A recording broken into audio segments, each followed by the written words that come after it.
जी जय श्री राम, राधे राधे। बड़ा ही सुंदर विषय वस्तु जिसका नाम है 16 सोमवार व्रत कथा। आज इसी पे वीडियो बनाएंगे। वीडियो बनाने का मुख्य उद्देश्य ये है कि आप घर में रहते हैं, ब्राह्मण उपलब्ध नहीं हो पाते हैं, तो इस वीडियो के माध्यम से आप घर में बैठे आप कथा सुन सकते हैं और पूर्ण लाभ ले सकते हैं। सोमवार व्रत कथा जो आप सभी माताएं बहनें जानते हैं कि कैसे किया जाता है। भगवान का विधिवत पूजन करने के बाद षोडशोपचार या पंचोपचार दो तरह से पूजा होता है। पंचोपचार में थोड़ा कम समय लगता है, षोडशोपचार में थोड़ा ज़्यादा समय लगता है, ज़्यादा सामग्री भी लगता है। पंचोपचार और षोडशोपचार के ऊपर एक अलग वीडियो बनाएंगे। आज 16 सोमवार व्रत कथा के ऊपर वीडियो बनाते हैं। इस वीडियो के माध्यम से आप कथा सुनेंगे। सबसे पहले कथा करने से पहले आसन पर बैठ जाएंगे, भोलेनाथ का ध्यान करेंगे। कर्पूर गौरम करुणावतारम संसार सारम भुजगेन्द्रहारम सदा वसन्त्यं हृदयारविन्दे भवं भवानी सहितं नमामि। त्वमेव माता च पिता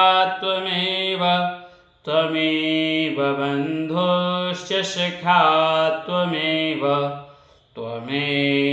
विद्या द्रविणं त्वमेव सर्वं मम देव। उसके बाद इसमें कथा लिखा हुआ है, मैं इस कथा को वर्णन करता हूँ, आप श्रवण करेंगे। एक नगर में एक बहुत धनवान साहूकार रहता था। उसके घर में धन की कमी नहीं थी, परंतु वह बहुत दुखी था क्योंकि उसके कोई पुत्र नहीं था। वह इसी चिंता में दिन रात रहता था। पुत्र की कामना के लिए वह प्रत्येक सोमवार शिव जी का व्रत और पूजन किया करता था तथा सायंकाल मंदिर जाकर शिव जी की सामने दीपक जलाया करता था। उसके इस भक्ति भाव को देखकर एक समय माता पार्वती ने शिव जी से कहा, महाराज, यह साहूकार आपका अनन्य भक्त है, सदैव आपका व्रत और पूजन बड़ी श्रद्धा से करता है, आपको इसकी कामना पूर्ण करनी चाहिए। शिव जी ने कहा कि हे पार्वती, अब शिव जी यहाँ पे बोल रहे हैं किनसे? माता पार्वती से। यह संसार कर्म क्षेत्र है। किसान खेत में जैसा बीज बोता है वैसे ही फल काटता है। उसी तरह मनुष्य इस संसार में जैसा कर्म करते हैं वैसा ही फल भोगते हैं। माता पार्वती ने अत्यंत आग्रह से कहा, महाराज, जब यह आपका अनन्य भक्त है और इसको किसी प्रकार का दुख है तो उसे आपको अवश्य दूर करना चाहिए। आप तो सदैव अपने भक्तों पर दयालु होते हैं और उनके दुखों को दूर करते हैं। यदि आप ऐसा नहीं करेंगे तो मनुष्य आपका पूजन तथा व्रत क्यों करेंगे? माता पार्वती का ऐसा आग्रह देख शिव जी कहने लगे कि हे पार्वती, इसके कोई पुत्र नहीं है, इसी चिंता में यह अति दुखी रहता है। इसके भाग्य में पुत्र न होने पर भी मैं इसको पुत्र की प्राप्ति का वर देता हूँ, परंतु वह पुत्र केवल 12 वर्षों तक जीवित रहेगा। इसके पश्चात वह मृत्यु को प्राप्त हो जाएगा। इससे अधिक मैं इसके लिए और कुछ नहीं कर सकता। माता पार्वती और भगवान शिव का यह वार्तालाप साहूकार सुन रहा था। इससे उसको न तो प्रसन्नता हुई और न ही दुख हुआ। वह पूर्व की तरह शिव जी का व्रत और पूजन करता रहा। कुछ समय बाद साहूकार की स्त्री गर्भवती हुई और 10वें महीने में उसके गर्भ से अति सुंदर पुत्र उत्पन्न हुआ। साहूकार के घर में बहुत खुशियां मनाई गई, परंतु साहूकार तो यह जानता था कि उसकी केवल 12 वर्ष की आयु है, इसलिए उसने अधिक प्रसन्नता प्रकट नहीं की और न ही किसी को भेद ही बताया। जब वह बालक 11 वर्ष का हो गया तो बालक की माता ने उसके पिता से उसका विवाह करने के लिए कहा। साहूकार ने कहा, अभी मैं इसका विवाह नहीं करूँगा, मैं अपने पुत्र को काशी पढ़ने के लिए भेजूंगा। साहूकार ने बालक के मामा को बुलाकर उसके बहुत सा धन देकर, तुम इस बालक को काशी में पढ़ने के लिए ले जाओ और रास्ते में जिस स्थान पर भी जाओ, यज्ञ करते, ब्राह्मण को भोजन कराते तथा दक्षिणा देते हुए जाना। कौन कह रहा है? साहूकार कह रहा है। किससे कह रहा है? अपने साले से कह रहा है कि भगना को तुम ले जाओ। दोनों मामा भांजे यज्ञ करते, ब्राह्मण को भोजन कराते तथा दक्षिणा देते काशी जी की ओर चल पड़े। रास्ते में एक नगर पड़ा। उस नगर के राजा की कन्या का विवाह था, परंतु जो राजकुमार विवाह करने के लिए आया था वह एक आंख का काना था। उसके पिता राजा को इस बात की बड़ी चिंता थी कि कहीं साहूकार को देखकर राजकुमारी तथा उसके माता पिता विवाह के लिए किसी प्रकार की अड़चन पैदा न कर दे। जब उसने सेठ के अति सुंदर इस लड़के को देखा तो मन में विचार किया, क्यों न द्वार पूजन के समय इस लड़के से वर की सारी रस्में पूरी की जाए। ऐसा मन में विचार कर राजकुमार के पिता ने उस साहूकार के लड़के और उसके मामा से बात की कि वे राजी हो गए। फिर उस साहूकार के लड़के को वर के कपड़े पहनाकर घोड़ी पर बैठाकर कन्या के द्वार पर ले गए। कार्य प्रसन्नता से पूर्ण हो गया। राजकुमार के पिता ने सोचा, यदि विवाह कार्य भी इसी लड़के से करा दिया जाए तो क्या बुराई है।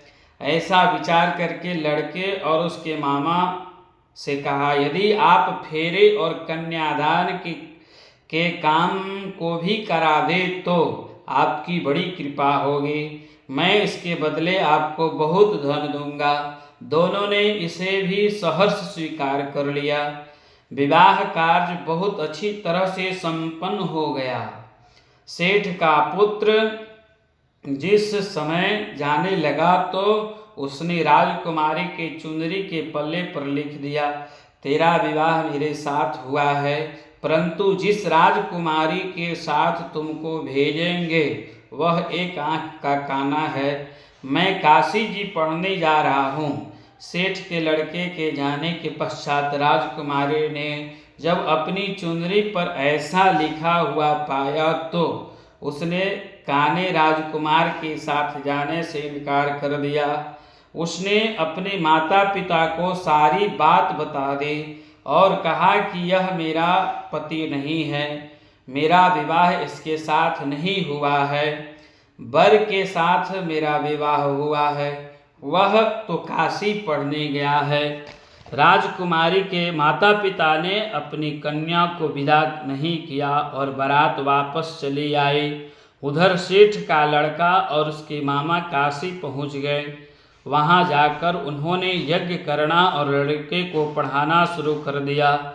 जिस दिन लड़की की आयु 12 साल की हो गई उस दिन मामा ने यज्ञ रचा था। लड़के ने अपने मामा से कहा, मामा जी आज मेरी तबीयत कुछ ठीक नहीं है। मामा ने कहा, अंदर जाकर सो जाओ। लड़का अंदर जाकर सो गया तो थोड़ी देर में उसके प्राण निकल गए। जब उसके मामा ने आकर देखा कि उसका भांजा मृत पड़ा है तो उसको बड़ा दुख हुआ। उसने सोचा कि अगर मैं अभी रोना पिटना मचा दूंगा तो यज्ञ कार्य अधूरा रह जाएगा।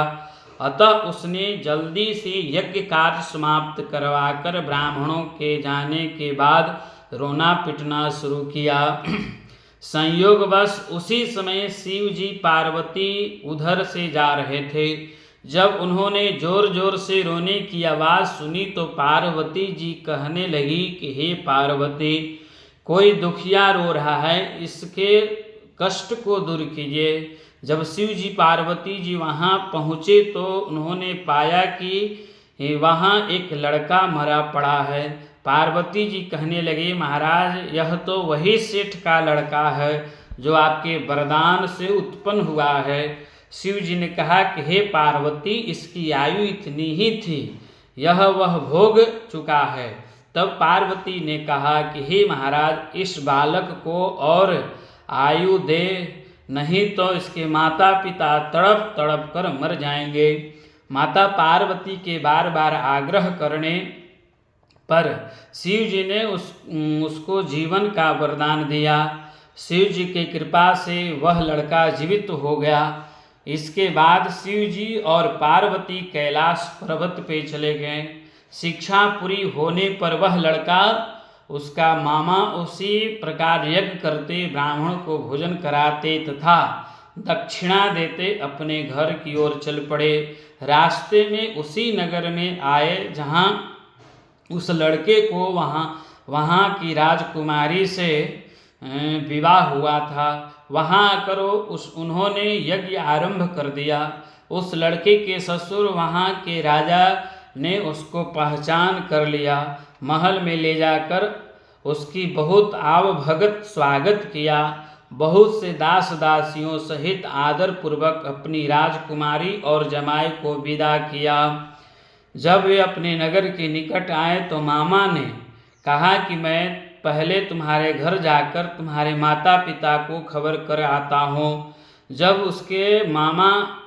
जब उस लड़के का मामा घर पहुँचा तो उसने देखा कि लड़के का माता पिता घर की छत पर बैठे हैं। उन्होंने यह प्रण कर रखा था कि यदि हमारा पुत्र सकुशल लौट कर आया तो हम राजी खुशी नीचे आ जाएंगे, नहीं तो छत से कूदकर अपने प्राण दे देंगे। उस लड़के के मामा ने आकर जब यह समाचार दिया कि आपका पुत्र आ गया है तब उनको विश्वास नहीं हुआ। उसके मामा ने जब शपथपूर्वक कहा कि आपका पुत्र अपनी पत्नी तथा बहुत सारा धन साथ लेकर आया है तो सेठ प्रसन्नता से भर उठा। सेठ सेठानी आदर पूर्वक नीचे आए। बाहर आकर उन्होंने अपने पुत्र तथा उसकी पत्नी को भरपूर स्वागत किया। सभी प्रसन्नता के साथ रहने लगे। जो कोई सोमवार का व्रत धारण करता है, सुनता है अथवा इस कथा को पढ़ता है, सुनता है, उसके सब दुख दूर होकर उसके समस्त मनोकामनाएं पूर्ण होती है तथा इस लोक में नाना प्रकार के सुख भोगकर अंत में सदा शिव के लोक को जाता है। प्रेम से बोले कृष्णचंद्र भगवान की जय। नमः पार्वती पतये हर हर महा। इसी कड़ी में एक और व्रत है जिसको ध्यान पूर्वक सुनेंगे।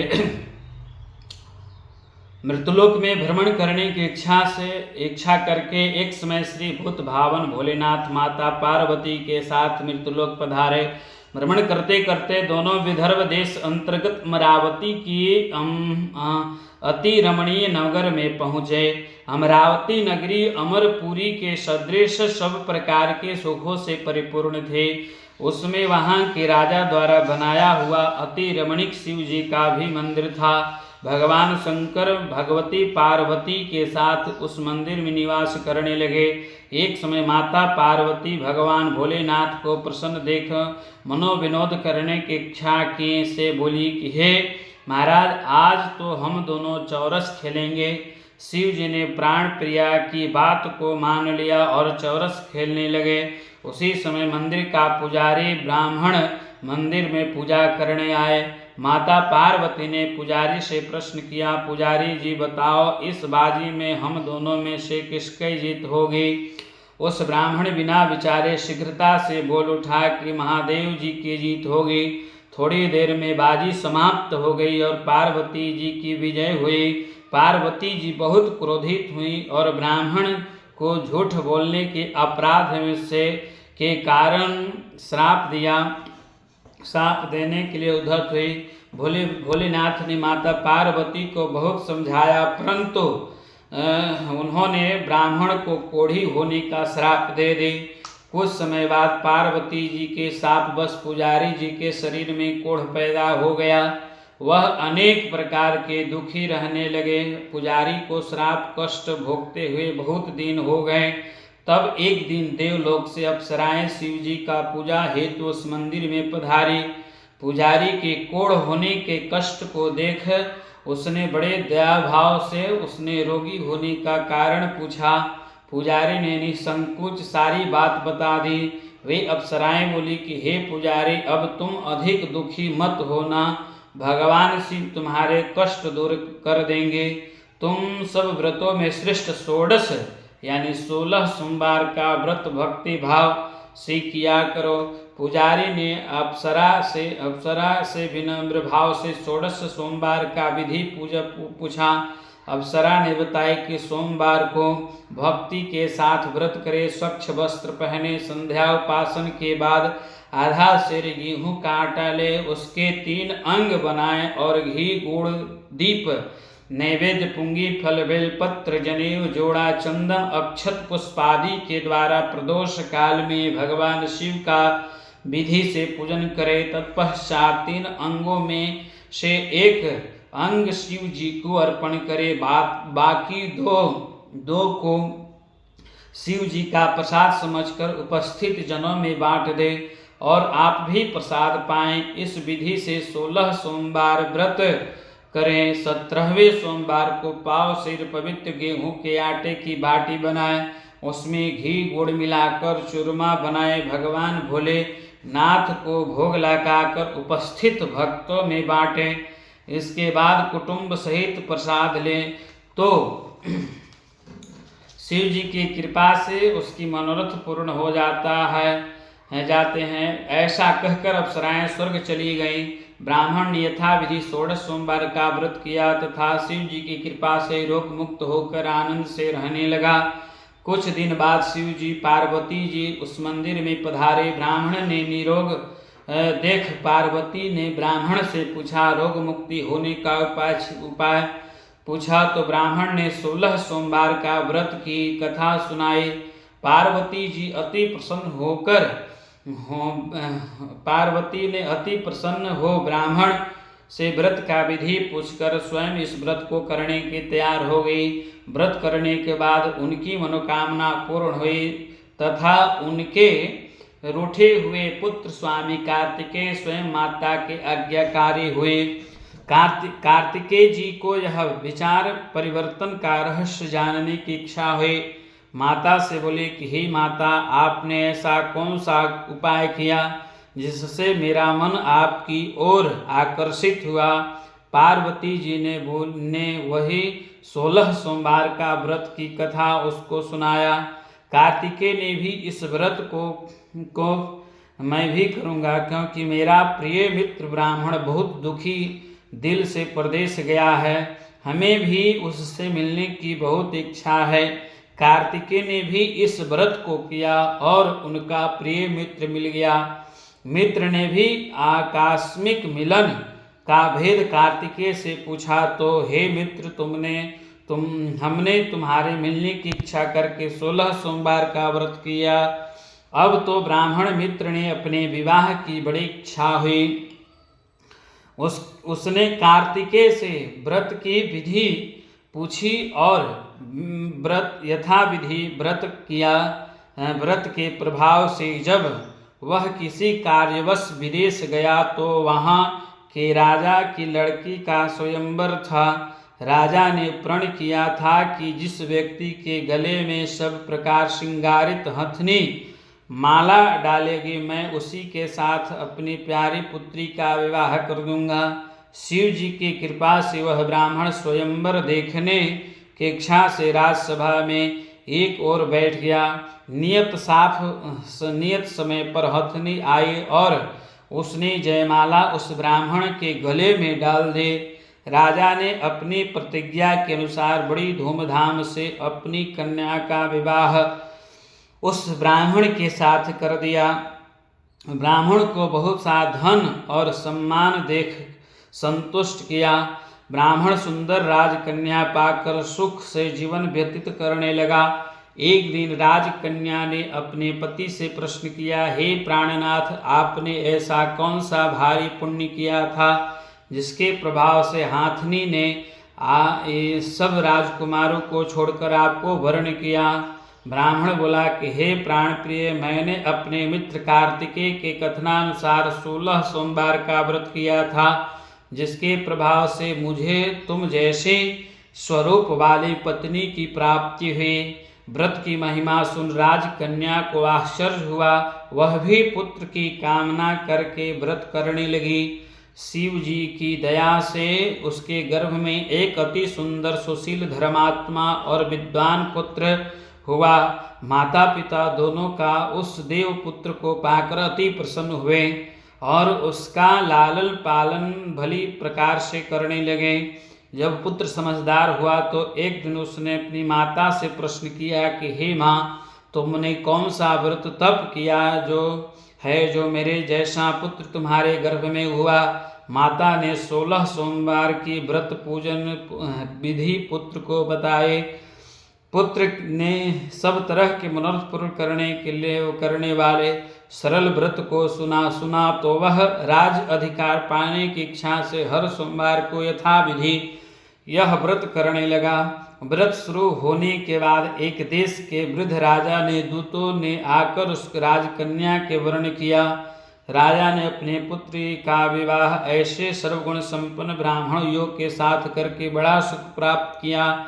वृद्ध राजा के दिग्वंत हो जाने पर इसी ब्राह्मणी युवक को सिंहासन पर बैठाया गया, क्योंकि दिग्वंत राजा का कोई पुत्र नहीं था। राज्य और उत्तराधिकारी होकर भी वह ब्राह्मण पुत्र 16 सोमवार का व्रत करता रहा। जब 17वां सोमवार आया तो विप्रपुत्र ने अपनी प्रीतमा से पूजन सामग्री लेकर शिव पूजा के लिए शिवालय में चलने को कहा, परंतु उसकी पत्नी उसकी आज्ञा के प्रवाह न की। दास दासियों द्वारा सब पूजन सामग्री शिवालय भिजवा दी, परंतु आप नहीं गई। जब राजा ने शिव जी का पूजन समाप्त किया तब आकाशवाणी हुई कि हे राजन, आपकी अपनी इस रानी को राजमहल से निकाल दे, नहीं तो तेरा सर्वनाश कर देगी। आकाशवाणी सुनकर राजा के आश्चर्य का ठिकाना नहीं रहा। उसने मंत्रणा गृह में आकर अपनी सभासदों को बुलाकर पूछा कि हे मंत्रियों, मुझे आप शिव जी की आकाशवाणी हुई है कि राजा तू अपनी रानी को निकाल दे, नहीं तो ये तेरा सर्वनाश कर देगी। राज्य के मंत्री तथा सभासद आदि विस्मय और दुख में डूब गए, क्योंकि जिस कन्या के कारण राज मिला है, राजा उसी को निकालने का जाल रच रहा है। यह कैसे हो सकता है। राजा ने अपनी पत्नी को राजमहल से निकाल दिया। रानी दुखी हृदय से भाग को कोसते हुए नगर के बाहर चली गई। बिना पद त्राण फटे वस्त्र पहने भूखे से दुखित धीरे धीरे चलकर वह एक ग्राम में पहुँचे। वहाँ एक बूढ़ी सूत काट कर बेचने जाती थी। रानी की करुणा दशा देखकर, चल तू मेरे सूत बिकवा दे, मैं वृद्ध हूँ, भाव नहीं जानते। यह बात सुन रानी ने बुढ़िया के सिर के से सूत गठरी उतारकर अपने सिर पर रख ली। थोड़ी देर बाद आंधी आई और बुढ़िया का सूत पोटली सहित उड़ गया।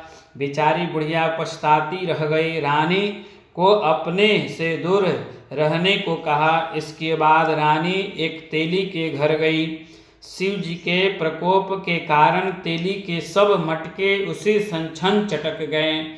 तेली ने भी रानी को अपने घर से निकाल दिया। अत्यंत दुख पाती हुई रानी एक नदी के तट पर गई तो नदी का समस्त जल सूख गया। तत्पश्चात रानी एक वन में गई। वहां जाकर सरोवर में सीढ़ी में से उतरकर पानी पी गई। उसके हाथ स्पर्श होते सरोवर का नील कमल के समान जल असंख्य कीड़ामय होकर गंदा हो गया।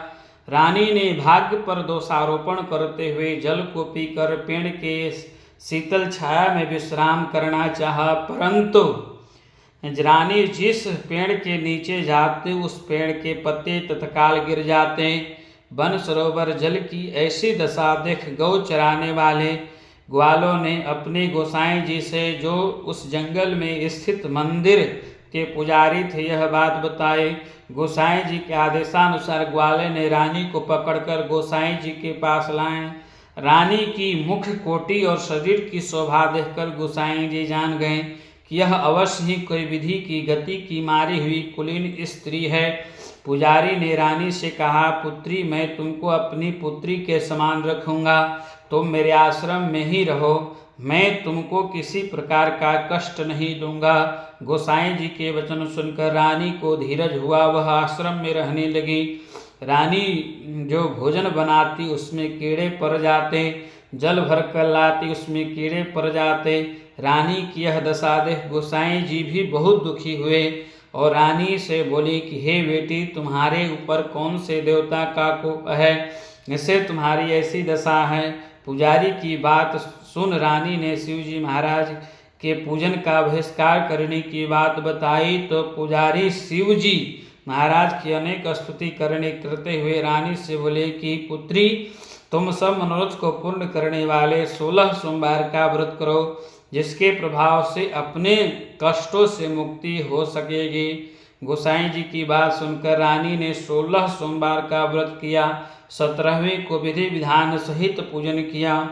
उस पूजन के प्रभाव से राजा के हृदय में विचार उत्पन्न हुआ कि रानी को गए हुए बहुत समय व्यतीत हो गया, न जाने कहाँ कहाँ भटकती होगी, उसने ढूंढना चाहिए। यह सोचकर रानी की तलाश करने के लिए राजा ने चारों दिशा में दूत भेजे। वे दूत रानी को ढूंढते हुए पुजारी के आश्रम पहुँचे। वहां रानी को पाकर पुजारी से रानी को अपने साथ ले जाने की आग्रह करने लगे, परंतु पुजारी ने नकार दिया।